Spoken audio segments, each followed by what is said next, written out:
Let's turn to Tata, because just more than 10 years ago, the conglomerate bought Jaguar and it bought Land Rover, so two really luxury British brands.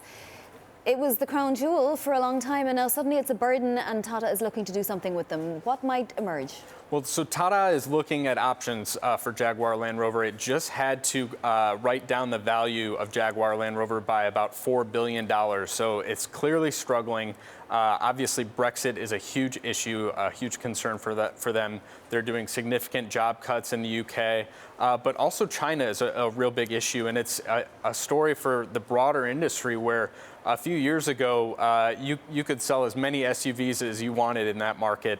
And very suddenly, you've seen a real deterioration in demand, some real concerns about sort of economic growth and the stability of the auto market. So you're seeing Jaguar Land Rover have serious issues there. But you're seeing that across the industry where Ford and Fiat Chrysler as well. You would think Jeep, of all brands, would be able to sort of catch on in that market and what was a hot SUV market just a couple years ago, and they've been struggling mightily. So it's a very difficult situation for Jaguar Land Rover and the industry.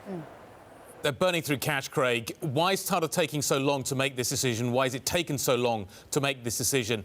And is this more about diesel?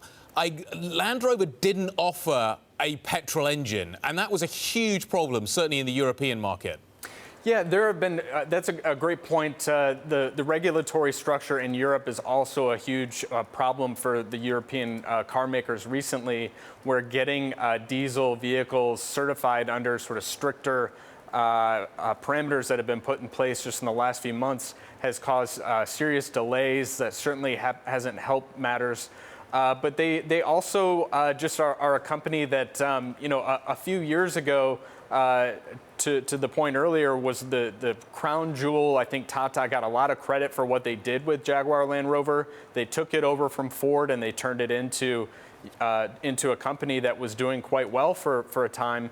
And so you're going to have this reluctance, perhaps, that's sort of natural, where you do see the urgent need to turn things around, but you're going to be choosy about how you go about doing that, whether it's selling a stake and wanting to maintain control. So that's certainly going to play a part for Tata, where they're going to want to hold on to Jaguar Land Rover, and they're pushing back against the idea that they would get rid of it entirely.